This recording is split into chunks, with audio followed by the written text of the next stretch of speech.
আসসালামু আলাইকুম। Welcome to my YouTube channel Hafizur was TV. আমার প্রাণপ্রিয় বন্ধুরা, আপনারা সবাই কেমন আছেন? আমার এই চ্যানেলের ওয়াজগুলো যদি আপনাদের পছন্দ হয় তাহলে চ্যানেলটি সাবস্ক্রাইব করবেন এবং সম্পূর্ণ ওয়াজটি আপনারা প্রত্যেকে শোনার চেষ্টা করবেন। আপনারা সবাই সুস্থ থাকুন, ভালো থাকুন। আল্লাহ তাবারাকা ওয়া তাআলার দরবারের মধ্যে এই কামনা করি। ধন্যবাদ। আসসালামু আলাইকুম। মানে বাটার চক্কর ফুরিয়া আনলে ইমাম সাহেব কোন সাহেবে কইলা বিসমিল্লাহ করবা ও এক লগে সারা বিসমিল্লাহ করতাম। আমরা দেখবা খালি দ্বিতীয় 3 নম্বর চামচ গেছে, এই বাজু শুরু হয়ে গেছে, গুস্ত আলু খাওয়া চলে, বুঝতেছেন? ইলা হয় না পঞ্চায়েত ও মহফিলের আদব আমরা মানি না। প্রায় জায়গা দোয়ার সময় আমরা আদব থাকে না, তে আমরা দোয়া কিলা কবুল হইতো আল্লাহর দরবারও। এগুলার প্রতিও আমরা কিতা করতাম, খেয়াল করতাম। সব কিছু পরিবর্তন আনবো কোন জিনিসে? এক আমলে আনবো। আমল সম্পর্কে আমি আলোচনার যাইয়া দুরূদ শরীফ পড়ত, আল্লাহুম্মা সাল্লি আলা সাইয়্যিদিনা মাওলানা মুহাম্মদ ওয়া আলা আলি সাইয়্যিদিনা। এই ব্যক্তি আল্লাহর রাসূলের সম্মুখে আসিয়া বসিয়া তাই প্রশ্ন করলাম, ওয়াকালা ইয়া মুহাম্মদ আখবিরনি আনিল ইসলাম। হে মুহাম্মদ, আপনি ইসলাম সম্পর্কে আপনি আমারে খবর দেখাও। আল্লাহর রাসূল ইসলাম সম্পর্কে খবর দিলা, কালাল ইসলাম আন তাশহাদা আল্লা ইলাহা ইল্লাল্লাহ ওয়া আন্না মুহাম্মাদার রাসূলুল্লাহ। ইসলাম সম্পর্কে আল্লাহর রাসূল খবর দিছেন, এক নম্বর হইল তুমি আল্লাহর জাতের উপরে কি করো, ঈমান আনো। আর আখেরি জবানার নবী মুহাম্মদুর রাসূলুল্লাহ, এই আল্লাহর রাসূল বলিয়া আখেরি জবানার নবী এবং রাসূল বলিয়া তুমি বিশ্বাস করার নাম হইয়া থাকছে গিয়া ইসলাম। আনতাশহাদা আল্লা ইলাহা ইল্লাল্লাহ ওয়া আন্না মুহাম্মাদার রাসূলুল্লাহ। এরপরে হইছে ওয়া তুকিমাস সালাতা, তুমি কি করো, নামাজটারে সময় মতো আদায় করে নাও। এখন দেখো, নামাজ যদি একজন মানুষের সময় মতো তার জীবনে যদি সে আদায় করে না, তাহলে এই মানুষ পরিপূর্ণভাবে সে ইসলামের গণ্ডির ভিতরে সে ঢুকতে পারল না। এর জন্য আল্লাহর বান্দাগান, নামাজ যে শ্রেষ্ঠতম ইবাদত, নামাজ যে আল্লাহর খাস একটা ইবাদত। নামাজ আল্লাহর দরবারে যদি কোনো বান্দা বান্দিরা জীবনে যদি কবুল করাইতে চান, আল্লাহর দরবারে নামাজ পড়িয়া যদি আল্লাহর নৈকট্যতা যদি লাভ করতে চান, আল্লাহর নিকটবর্তী হইতে চান, তাহলে সর্বপ্রথমে মানুষ তার জীবনের মধ্যে পবিত্রতা অর্জন করতে লাগবে। পবিত্রতার দিকে আমরা একটু কমি। বলে কিলা কমি? পবিত্রতা কি জিনিস প্রায় কিছু সংখ্যক আবু মানুষ আমরা বুঝছি না। শরীর যদি পাক থাকে না, তাহলে আমি ইবাদত করিয়া কিলা অগ্রসর হইব। আমার দেহরে পাক করতাম, নমাজের স্থানরে পাক করতাম, বাড়ি ঘরে আমি পাক রাখার চেষ্টা করতাম। যেমন একটা হাদিস, কিছু সময় আগে আমি গাড়িতে আমার ড্রাইভার আসলো, একজন মৌলানা সাহেব আসলাম। ও হাদিসটা একদিন ফরিতে সময় সামান্য আমার একটা ত্রুটি হয়েছিল। বাস স্ট্যান্ড হিসাবে আমার হয়েছিল, বা এটার মধ্যে তোমার সামান্য একটা জিনিস ছাড়িয়ে দিছ। আই জগতি এই বুলিকান আমার সামনে ধরা পড়ে যায়। যেই সময় হাদিসটা আমি ফড়িতেও গিয়া দেখা যায় এটা ধরা পড়ে যায়। তাই ভুল দর্শন আমি বেজার হয়েছি আইজু হইয়া। কারণ দেখেন এই হাদিসটা হযরত আলী রাদিয়াল্লাহু তাআলা আনহু থেকে বর্ণিত। وقال النبي صلى الله عليه وسلم, আল্লাহর রাসূল সাল্লাল্লাহু আলাইহি ওয়াসাল্লাম ফরমায়, আল্লাহর রাসূল ফরমায়, লা তাদখুলুল মালাইকাতু বাইতান ফীহি সূরাতুন ওয়ালা কালবুন ওয়ালা জুনুবুন আও কামা ক্বালা আলাইহিস সালাতু ওয়াসসালাম। ও জুনুবুন শব্দ মিশকাত শরীফ আনছেন, আউট অন্য কিতাবত জুনুবুন শব্দ নাই। বাদে দেখা যায় মিশকাত শরীফ বাবে সুননুল উজুদ ও জুনুবুন শব্দ আড়াইয়া হাদিস আইছে, কিন্তু অন্য কিতাবত দেখা যায় এই জুনুবুন শব্দ নাই, খালি ওয়ালা কালবুনও শেষ। যার কারণে এটা ধরা পড়ছে মিশকাতুল মাসাবি। আল্লাহর রাসূল সাল্লাল্লাহু আলাইহি ওয়াসাল্লাম ফরমায়, মানুষের বাড়িতে মানুষের ঘরের মধ্যে ফরিস্তা হল জান্নাত লা তাদখুলুল মালাইকাতি বাইতান লা তাদখুলুল মালাইকাতু বাইতান ফিহি সূরাতুন কোন মানুষের ঘরের মধ্যে যদি জান্দার বস্তুর যদি ফটো যদি থাকে তাহলে এই মানুষের ঘরের মধ্যে আল্লাহর রহমতের ফরিস্তা হল যায়না ফরিস্তা হল ইগুর এই হাদিসের শরাত আরো আলোচনা হইয়া ওলা কালবুন কুকুর যদি থাকে ওলা জুনুবুন যদি জুনাবত ওয়ালা যদি থাকে তিনটা শব্দ তিনটা মাত আছে এক নম্বরে যে কোনো মুসলমান আপনার ঘর জান্দার বস্তুর ফটো আপনি সাজাইয়া রাখতা না প্রয়োজন যদি তাকে অ্যালবাম লুকাইয়া রাখছেন কিছু কিছু আমাদের মুসলমান সমাজের বাড়ির মধ্যে বড় বড় দেখা যায় মানুষের ফটো বুড়ার ফটো এইভাবে ফটোগুলা সাজাইয়া রাখছেন ইলা যদি রাখুন আপনারা আল্লাহর ওয়াস্তে এগুলা সিরিয়া ফালাক্কা লুকায়িত অবস্থায় রাখবা দুই নম্বর হইল কুকুর প্রয়োজনে আপনি ফালিতে পারবা ও হাদিসের শরাত আনছেন আপনার দুশ্মনের ডর শিকারর লাগি দুশ্মনের ডর এর কারণে আপনি কুকুর ফালিতে পারবা আর ওয়ালা জুনুবুন জুনাবত ওয়ালা যদি এই তিনটা যদি কারণ খেউরের মধ্যে থাকে বাড়ির থাকে এই বাড়ি ফরিস্তা হল যায় না তখন হদিসর শরাত আনছেন কিতা ফরিস্তা না গেলে কিতা ক্ষতি ও হদিসর শরাত আনছেন তফসিত আনছেন যে গড় জান্দার বস্তুর ফটো থাকবো কুকুর থাকবো আর জুনাবতওয়ালা থাকবা ই বাড়ির ফরিস্তা যাইতা নাই মানে রহমত নাজিল হইতো নাই আর রুজি রোজগারের মধ্যে কোনো বরকত থাকতো নাই রুজির দরওয়াজা বন্ধ হয়ে যাইব রুজির কোনো বরকত পাইতা নাই এর লাগে আল্লাহর বন্দেগান কুকুর যদি বেহুদা সুন্দর লাগে যদি ভালো হয় তাহলে আপনার কুকুরে কাপড় সইব ফেকার মাছ লইল কুকুরে কাপড় সইলিলে দোয়া লাগে লগে লগে নাফা হয়ে যায় কুকুরে সইব নানি ফালিলি কুকুরে আপনার গোসা মারব নানি বাড়ির বাইরে ব্রেঞ্চ আছে ব্রেঞ্চ কুকুর আরামসে রাইট দেখবে আসন ঘরতে ঘুমাইব সকালে সারা দেখবা অন্য গিয়া আরাম করবা কাপড় নাফা কইব না ও নাফাকির একটা রাস্তা কুকুর এরপরে ভাইরা বলে বলা জুনুবুন জুনাবতওয়ালা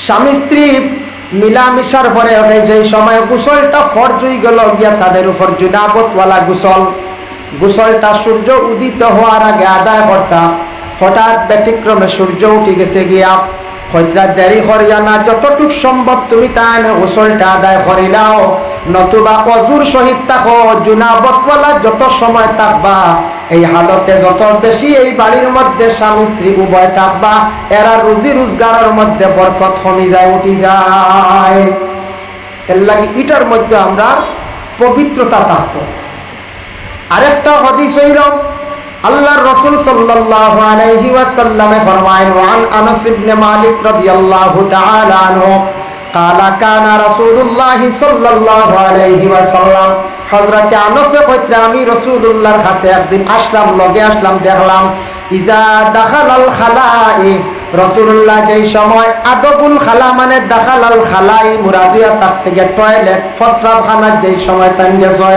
যাওয়ার লগে লগে পড়িছেন আল্লাহুম্মা ইন্নী আউযু বিকা মিনাল খুবসি ওয়াল খাবাইস রাসূলুল্লাহ পড়িছেন ওই সময় রাসূলুল্লাহ এই দোয়াটা পড়িয়া তার নিজে ঢুকিছেন আমরাও কিন্তু আমরা প্রত্যেক মুসলমান হলে নবীর উম্মত হলে যেই সময় প্রস্রাব পায়খানা যাইবার আগে কিন্তু পড়িতাম যাওয়ার গিয়া না আমরা গিয়া কিছু ফাজিল খামে ভাইলা বলা না পায়খানার দেখা যায় বিড়ির টুমা কোনো কোনো জায়গা আল্লাহ আল্লাহ মাফ করো কোনো জায়গার দেখা যায় এই জায়গা সিগারেটের টুমা ইলা পাওয়া যায় না কিছু কিছু জায়গা পাওয়া যায় এটা খুব বত্তরিন একটা কাজ খেরর এটা কাজে পাইলা এটা ছাড়ার আমরা চেষ্টা করতাম আমরা দোয়া করিতাম আল্লাহুম্মা ইন্নী আউযু বিকা মিনাল খুবসি ওয়াল খাবাইস আয় আল্লাহ আপনি আমদারে আপনার কাছে পানা চাইয়ার মাফ চাইয়ার আপনি আমদারে ফানা দেও খবিস শয়তান তাকিয়া কইবা ইনু খবিস তাকি শয়তান তাকি দোয়া খেনে চাইলা দোয়া খেনে আল্লাহ রাসূলে চাইলা দেখো তা ফায়খানা প্রস্রাবখানা বেশি শয়তান থাকে খবিস জিন্নাত বলতা হয় এর লাগি ইনু যাইবার আগে দোয়া বলিতাও যারা বেশ দোয়া বলেন না এরারে শয়তানে বেশি পাকড়ে আর যারা বেহালতে বেশিরভাগ ফসরা পায়খানার যায়, এরা জিন্নাতও বেশি পাকড়ে। কারণ এটাকছে গিয়া দেখুন খবিস জায়গাত খবিস শয়তান থাকে, জিন্নাত থাকে, এর লাগি এক শ্রেণীর মানুষকে বেশিরভাগ জিন্নাত আক্রমণ করে। জিন্নাত লাগলো মানুষদের আমল তাকে বিরত রাখলো, বালা বালা খাম তাকে মানুষদের সরাইয়া রাখলো। যার জন্য আল্লাহর বান্দাগান রাসূলুল্লাহ সে আমলটা করছেন, রাসূলুল্লাহর মধ্যে সেটা ছিল, আমরা প্রত্যেক করতাম। আর একটা জিনিস খেয়াল আমরা করতাম, প্রস্রাব পায়খানা যাওয়ার সঙ্গে সঙ্গে আমরা এক জিনিস খেয়াল করতাম, যাতে ওই প্রস্রাব পায়খানার পরে আমরা ডেলা ব্যবহার পুরুষের জন্য আর মহিলাদের জন্য শুধু খালি জল ব্যবহার করা।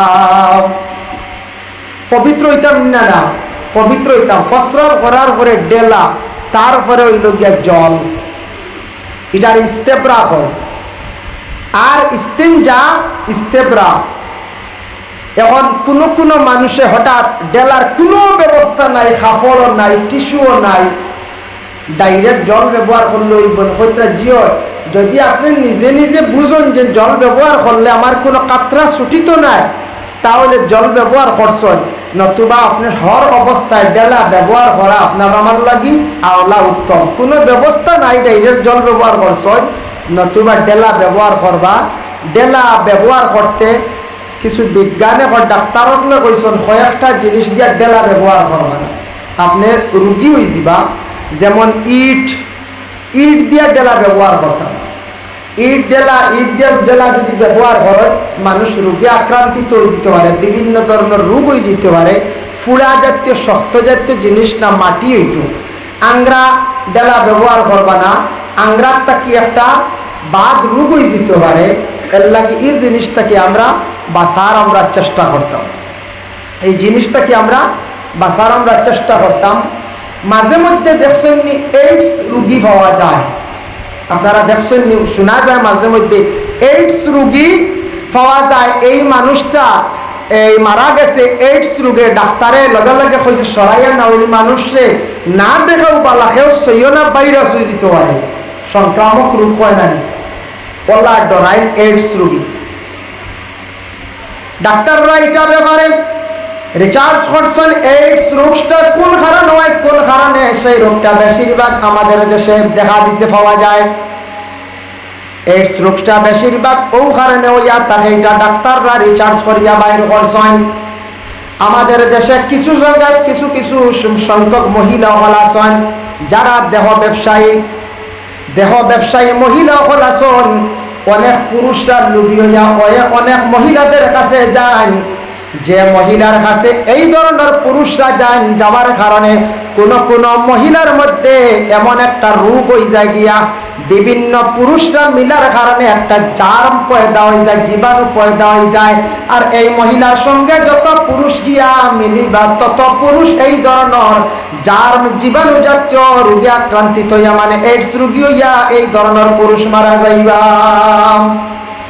অনেক ছেলেরা মরণ নাই মাঝে মাঝে এইডস রোগী। কিতাবটা কি ও ধরনের বদ অভ্যাস কিছু সংখ্যক ছেলেরার মধ্যে তাহলে, যদি এইভাবে দেহ ব্যবসায়ী নির্লজ্জা কোন মহিলা যদি তাহে, তাহলে এই ধরনের মহিলার তাকে বেমারটা হাসরে, আমরা গ্রাম্য ভাষায় বেমারটা হাসরে, মানে ভাইরাস হয়। ইতার তাকি ছেলেরা বেশিরভাগ এই রোগে আক্রান্তিত হইয়া মারা যায়। এর লাগিয়া এই ধরনের রোগটা বেশিরভাগ ছেলেরার কাছে আয় হাত থাকি, ও ধরনের মহিলার থাকি। আল্লাহ আমরারে বাঁচাইয়া রাখুক, আমরা দেশের ছেলেরারে বাঁচাইয়া রাখুক এই ধরনের বুড়া কাজ থাকিয়া। নতুবা বাঁচন না যদি এই ধরনের রোগে আক্রান্তিত হইয়া মারা যাইবা, বড় মারাত্মক ডেঞ্জার রোগীরা, ইটার রোগ নির্মূল হয় না, সেই রোগের নিঃশ্বাস নাই। এই ধরনের রোগী বাঁচন না, খুব বেশি মারা যায়। মরণ না শুনছেন নি আপনারা? বেজান মরণ শোনা, অতটুক শোনা, তবে আমি দেখছি না, আউরি খাওয়া হয় না, ইঞ্জেকশন মারিয়া এরারে মারা হয়ে যায় বলে, এরা জলদি দুনিয়ার জমিন থেকে বিদায় দাও, যারা সইবে এরা বিপদী হইবা। যাই হোক, এর জন্য বিশেষ করে আল্লাহর বান্দাগান প্রস্রাব এবং পায়খানার যে আমরা যাই, যদি সম্ভব হয় ডেলা ব্যবহার করার চেষ্টা করবা। পায়খানার পরে যদি আপনার জরুরত ছাড়ার পরে যদি 3টা ডেলা যদি ব্যবহার করতে পারেন, কুদুরির মাসলা আনছেন, ফেকার মাসলা। ডেলা বড় যদি হয় একটা ব্যবহার করলে হয়ে গেল, নতুবা নিম্নতম 3টা, আর মহিলাদের জন্য 3টা, পুরুষ এবং মহিলা উভয়ের জন্য তার থেকে 3টা ডেলা ব্যবহার করা। এই জরুরত শেষ করার সঙ্গে সঙ্গে যদি 3টা ডেলা ব্যবহার করার পরিপূর্ণ বেতন পবিত্রতা অর্জন করলাম। ডেলা ব্যবহার করা এটার প্রতিও আমরা কিছু আমল করতাম, আমরা পবিত্রতা হইতাম। পবিত্রতার পরে আমরা পরবর্তী আল্লাহর ইবাদত বন্দেগীর দিকে যাইতাম। পবিত্রতায় আতাকছে গিয়ে আল্লাহর রাসূলের ফরমান ঈমানের অঙ্গ। আল্লাহর রাসূলের ফরমান আত-তুহুরু শাতরুল ঈমান, ঈমানে আতাকছে গিয়ে পবিত্রতার একটা অঙ্গ। আর একটা জিনিস খেয়াল করবা, আমরা মুসলমান সমাজের মানুষ, আমরা মুসলমান সমাজের কিছু সংখ্যক বাড়ি আছে, বাড়িগুলা দেখা যায় পবিত্র নাই। বাড়ির মধ্যে দেখা যায় অপবিত্র জিনিস বেশ। যে বাড়ির মধ্যে অপবিত্র বেশিরভাগ জিনিস পাওয়া যাইব, বাড়ির মধ্যে দুর্গন্ধ ছড়াইয়া থাকব। এই বাড়ির মধ্যে পরিস্থিতি যাইতে না, তার কারণে আছে আপনার বাড়ি যদি অপবিত্র থাকে, দুর্গন্ধ থাকে, সাধারণ একজন মানুষ যাওয়ার পরে আপনার বাড়িতে কি অবহেলা করবই না। বাড়িরে সাজাইয়া সুন্দর করিয়া যেসাটা হোক, এক হওয়া হোক আর এক কেয়ার হোক বাবা, এক কেয়ার হোক, বাড়ির উঠান গড় সাইজ পিস এটা আমরা ঝাড়ু দিয়া, মা বোন হলে ঝাড়ু দিতা, গাছ থাকলে চুলা হইতো, এটা একটা সুন্দর করে মোটামুটি সাজাইয়া আমরা রাখতাম। বাড়িটা পবিত্র হইতো, গড় পবিত্র হইতো। হ্যাঁ, গড় এখন মাখড়র জাল যদি তাকে সুন্দর লাগবে না হয়ে যায়, জি না। যার কারণে গড় বেশি মাখড়ে বাধা বান্ধি লাইলে, মাখড়র জাল বেশি থাকলে গরিবি আর এর লাগি গড় মাখড়র জালটা সাফ করতে থাকে মা বোন হলে না। এখন মা বোন যদি বেমার হয় না, আমরা পুরুষ হলে সাহায্য করতাম, মাখড়র জাল সফা করিয়া রাখতাম। আর নাইলে এটা কিছু গরিবই দেখা যায়। মাখড়র জাল সফা করতাম, গড় পরিষ্কার হইতো, মা বোন হলে করতাম, বাড়িও পরিষ্কার করতে স্বামী সাহায্য করতাম, বাড়িঘর পরিষ্কার হইতো, সুন্দর হইতো। এটা আমরা ইসলামের আদেশ। ইসলামে কি চায় বলে পবিত্রতা চায়। সুবহানাল্লাহ। এর জন্য আমরা পবিত্রতা অর্জন করা আমরা লাগি অত্যন্ত দরকার। পবিত্রতার দিকে আমরা খেয়াল করতাম, এরপরে আমরা গোটা দেহরে আমরা পবিত্র রাখার চেষ্টা করতাম। কয়েকটা জিনিস আমরা খেয়াল করি না, যেমন জুনাবত আলোচনা করছি, প্রস্রাব করা এটার ব্যাপারে ওলা, পায়খানা যাওয়ার পরে এটার ব্যাপারে ওলা।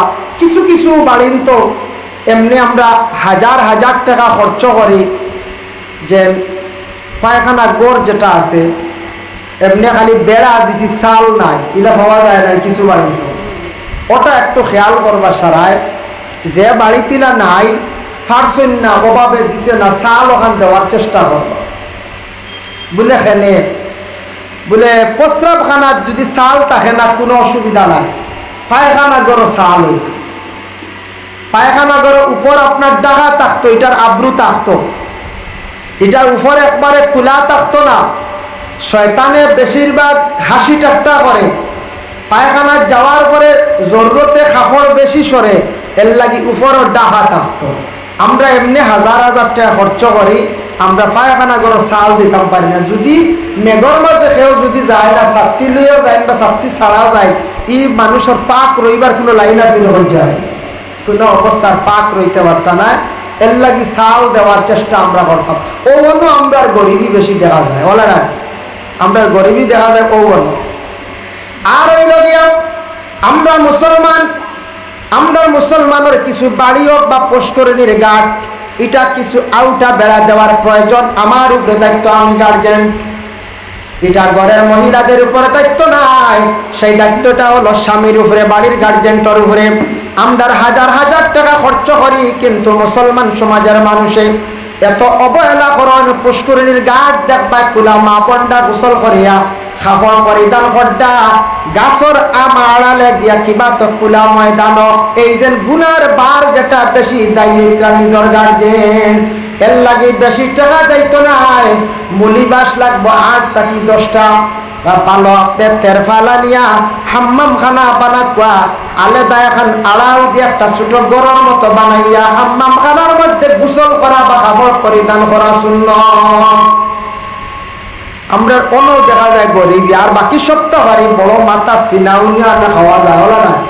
সিনাও খাওয়া যায়, বড় মাথাও খাওয়া যায়, সব ঠিক আছে, কিন্তু 10টা মুলিবাস লওয়া যায় না। আর এই বাজু আমরা আড়াল দিতাম পারি না। আমরা ইসলামের সঠিক যে হুকুম খাম যেগুলো আছে অবহেলা করি, আমরা ছাড়ি দিছি, বিলকুল পিছনে ফেলাই দিছি, এগুলো আমরার মধ্যে নাই। এর লাগে আমরা ইসলামের বহুত পিছনে আবো পড়ে গেছি। কয়েকটা করণীয় অত্যন্ত জরুরি, এগুলো আমরা করি আর না। গরিবী কয়েকটা জিনিস আমরা অবহেলা করি। 1 নম্বর যেমন দেখাইলাম, কিছু জিনিস পর্দার ব্যাপারে, বাড়ির পর্দার ব্যাপারে আমরা গরিবী দেখাই।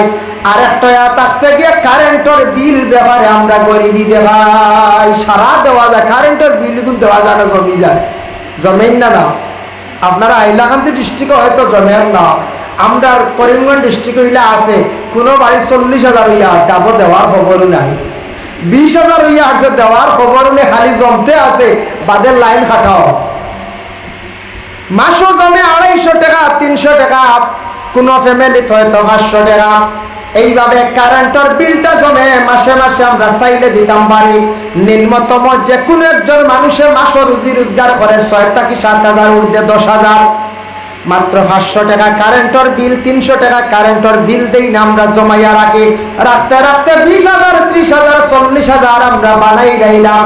কারেন্টের বিল দিতে আমরা অবহেলা করি, এর কারণে আমরা পরে বেশিরভাগ টাকা জমি গেল, কারেন্টের বেশি ইন্টারেস্ট তার একটাই গেল, যার কারণে এটা গরিবী দেখার কারণে আমরা কারেন্টের সার্ভিসও আমরা বালা ভাইয়ার নাম বিল দেই না। যদি সারা ক্লিয়ার দিনে সার্ভিস বালা ভাইব, জি না। আর এটাও আমি দুঃখ প্রকাশ করি, আর আমাদের বিশেষ করে আসামের বিদ্যুৎ মন্ত্রীর কাছে মনে করেন কারেন্টের বিলটা যাচাই করিয়া দেওয়া হইতো না, মিটার না চাইও দেওয়া এলা হয় না পঞ্চায়েত, মিটারও চাওয়া নাই। ই মাসও আইছে 150 টাকা, সামনের মাসও 8টা দেখা যায় 350 টাকা, ইলা পাওয়া গেছে। আগের মাসও দেখা গেছে 500 টাকা, বাদর মাসও এক লগে হয়ে গেছে গিয়ে 1500 টাকা। বিল কিলা জানি না, কোনো সময় বুঝি তার আনলিমিটেড বিল দেওয়া, আনলিমিটেড বিল দেওয়া হয়ে যায়। এর কারণে এটার ব্যাপারে বালা করে তদন্ত নেওয়া দরকার। কারেন্টের বিল দিতে আমরা বড় গরিবী দেখাই, বড় আমরা অবহেলা করি। আর 3 নম্বরে আমি নিজে জাজ করি আর একটা জিনিস দেখছি, বলে কিটা বলে মসজিদের চান্দা যেগুন পড়ে এগুন দিতে আমরা বড় গরিবী দেখাই। সব দেওয়া যায় না পঞ্চায়েত, স্কুলের ছাত্রর ফিস দেওয়া যায়, এরপরে খানিও ঠিক আছে, সবটা ঠিক আছে, কোনো অসুবিধা খালি মসজিদের মাসও 100 টাকা ওগুন দেওয়া যায় না পঞ্চায়েত। জয় ইগুন দিতে আমরা এক গুড়ের বড় কষ্ট, ইগুন দিতে খালি জমা জমি জমের বহায়া জমি যায় 2 সপ্তাহ, 3 সপ্তাহ, 4 সপ্তাহ, 5 সপ্তাহ।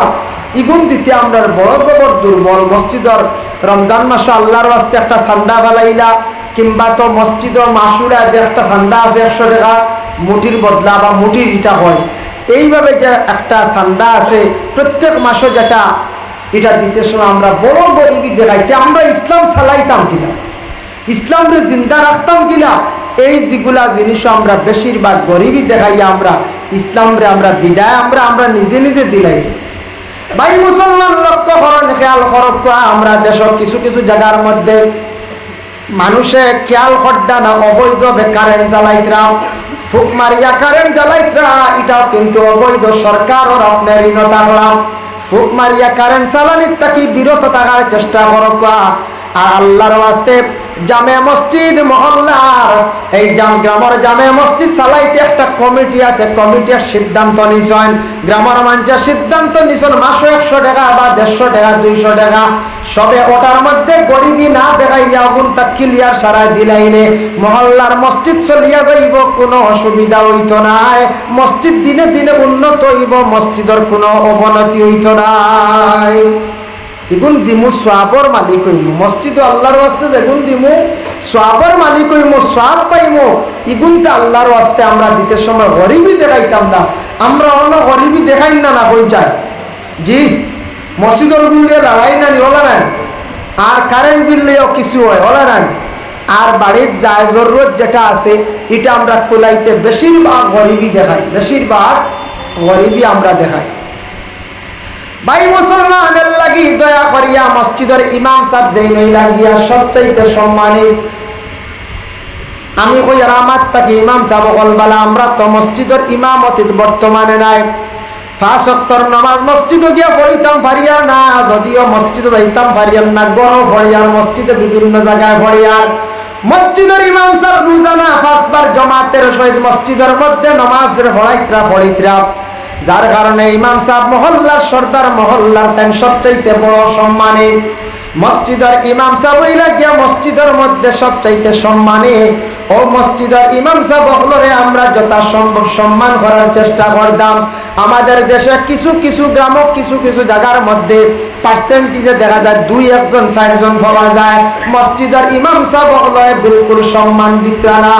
ভাই জানিয়া রাখবা, জীবনে যদি মসজিদের ইমাম সাহেব হোক, আলিম সাহেব হোক, জেনারেল যে কোনো মানুষ হোক না কেন, একজন মানুষের যদি আপনি অসম্মানী করেন, সম্মান যদি আপনি দিয়া যায় না, আল্লাহ আপনার জমিনের মধ্যে যত সময় অসম্মানী করছে না, জমিন থেকে আল্লাহ আপনারে উঠাইতো নাই। আর যদি নবীজি ফরমান একজন মানুষের যদি সম্মান যদি করুন, তাহলে আল্লাহ যতদিন পর্যন্ত আপনারে সম্মানী বানাইছে না, ততদিন আল্লাহ জমিন থেকে আপনারে উঠাইতো নাই। মহল্লাতে একটা খতম পড়াইতাম, আপনার বাড়ির কোরআন খতম পড়াইতে গিয়া মসজিদের ইমাম সাহেবের লাগি প্রথমে আমরা সবর যোগাযোগ হইত। ইমাম সাহেবের লাগি প্রথমে যোগাযোগ হইত, যোগাযোগ করিয়া ইমাম সাহেবের লাগি আমরা এর বাদে খতমি গান পড়াইতাম, বা ইমাম সাহেবরে হইতা অমুক অমুক মেসাবরে হোক, আমরা গ্রামের প্রতিবেশী এরারে হোক, বাদে বাইরা হইবা ইমাম সাহেবের লাগে একটা পরামর্শ করিয়া খতম পড়াইতাম। এটা হইল গিয়া কর্তব্য। আমরা প্রায় জায়গাত আছি, আমরা সবটা সেটেল করে ইমাম সাহেবরে হইলাম, বাদে ফাইলে হইলাম না হইলে রে ইলা হয় না কোনো সময় ইলা হয়ে যায়, ইলা না। আমরা কর্তব্য হইল, হক হইল মসজিদের ইমাম সাহেবের লাগি পরামর্শ করিয়া আমরা খতম গান পড়াইতাম। এক দাওয়াতে বললে ইমাম সাহেব, মসজিদের ইমাম সাহেবের হক হয়ে যায় আল্লাহ করব আল্লাহ করব, ওটার উপরে আমরা বেশি আমল করি। কোনো মানুষ মারা যাওয়ার পরে জানাজার নামাজ পড়াইতে ইমাম সাহেবের হক বেশ টাইম পড়াইতা, কিন্তু করিব হইলা গিয়ে আপন যদি ছেলে থাকে, আপন বাতিজা থাকে, ও তা করিব এরা নমাজ পড়াইতা, নতুবা অত দূরই কেউ মানে রিশতাদার থাকলে এন তাকি ইমাম সাহেব পড়ানি হইল গিয়া আল্লাহ, ইমাম সাহেব পড়ানি আওলা। যার জন্য এটা আমরা ইমাম সাহেবের উপরে হক বেশ। ও মসজিদে ইমাম সাহেব ইজাজত না দিলে যত বড় আলিম হক্কা, যত বড় সাহেব হক্কা, নামাজ পড়াইবার অধিকার নাই, হুকুম নাই। এটা আমরা খেয়াল করতাম। যার কারণে ইমাম, মসজিদের ইমাম যে বহুত সম্মানী একজন ব্যক্তি, আমরা বুঝিয়ান না হই আর মসজিদের মেসা বলে না, ওই ওই মসজিদের মেসা হই আরেক করে কই মোল্লা টিভি নাইছি হই না, ইলাও হয় ইটা বেআদবি, এটা আমরা ছাড়ার চেষ্টা করতাম। মসজিদের মোল্লার টিভি নাইছে, বলে মোল্লার টিভি বলা হই না কিছু মানুষে, ইয়া আল্লাহ বহুত বেআদবি ফাতলামি মাত বা মোল্লা বহুত বড় শব্দ। মোল্লা জীবন মোল্লা আলী কারি রহমতুল্লাহি তাআলা আলাইহি, এটা মোল্লা লকব দেওয়া যারা উচ্চ পর্যায়ের আলিম, যারা অধিকাংশ কিতাব লেখনেওয়ালা, যারা বড় ধরনের সুফি বুজুর্গ, এরারে মোল্লা লকব দেওয়া হয়। আমরা সাধারণ মসজিদের মিয়া সাহেব হইতাম, বা ইমাম সাহেব, বা আলিম সাহেব, বা হাফিজ সাহেব। মোল্লা আমরা দেশও এটা একটা প্রচলন বানাই রয়েছে, কিন্তু মোল্লা শব্দটা আমরা হইতাম না, এটা আমরা হইতাম না। না, আমরা হইতে পারি, যাইজ আছে, কিন্তু হইতে গিয়ে আমরা এমন ভাবে হয়, এটা একটা ফাতলামি বানাই দিছি, হইন না হইন যায় ওলা আমরা দেশ হয় এটা হইতাম না। যে জিনিসটা সুন্দর লাগে না, অসুন্দর লাগে, বেআদবীয়, এই ধরনের ভাষা আমরা ব্যবহার করতাম না, এই ধরনের ভাষাটা আমরা ব্যবহার করতাম না। নুরুল আনোয়ার একটা ফনর কিতাব, ওটার মুসন্নিফ মোল্লা জীবন রহমতুল্লাহি তাআলা আলাইহি, একজন মুসন্নিফ। তান জীবনী দেখলাম আমরা ক্লাসও পড়াইতে সময়, আমরা উস্তাদে হইলাম। মোল্লা জীবন একদিন বাজারও গেছেন খরচ করার, গিয়া দেখছেন বড় বড় লাউ আর সদু দেখছেন লাউ, তাইন চিনুন না ইবু সদু খাইবার। তাইন কইলা যে বিক্রেতা, যে ব্যক্তি বিক্রি করতা, তানের কইলা ও বা ইবু কিতা, হি ব্যক্তির ডং করি কইছে ইবু আত্মির ডিম, আত্মি কোনোদিন ডিম দেনে মন যায়। তাই বিশ্বাস করি আত্মীর ডিম লইয়া আইসর বাড়ি বুঝাইছে আইয়া কইলা ঘরের বিবিরে বিবি আই বাজারটা কি এক নয়া জিনিস আনছে অবু সুন্দর করে রান্ধব বলে কিতা বলে আত্মীর ডিম লইয়া আইছে ঘরের বিবিও দেখি এখন ইটা কিতা এখন আত্মীয় ডিম দেন এগু তো লাভ বলে ইটা কিতা হবে বেটা কইছে আত্মীর ডিম বলে না বেটা ইটা আউরি কইছে বলে না না মানা যায় না মুসলমানে মিশা মাতই না তাই উঠিয়া কইছেন মুসলমানে মিশা মাতই না খেনে কইছেন যে ব্যক্তি বিক্রেতা আসলো এই মুসলমান আসলা আমুল্লাহ জীবনের অতটুকু এতেকাত বিশ্বাস যে এই ব্যক্তি কইছেন আত্মীর ডিম এটা সত্য কইছেন মুসলমানে মিশা মাথে। সম্পূর্ণ ওয়াজটি শোনার জন্য আপনাকে অনেক অনেক ধন্যবাদ। আল্লাহ তাবারাকা ওয়া তাআলা আমরা প্রত্যেকের যেন এই কথাগুলোর উপর আমল করার তৌফিক দান করেন। আমিন। আসসালামু আলাইকুম। ধন্যবাদ।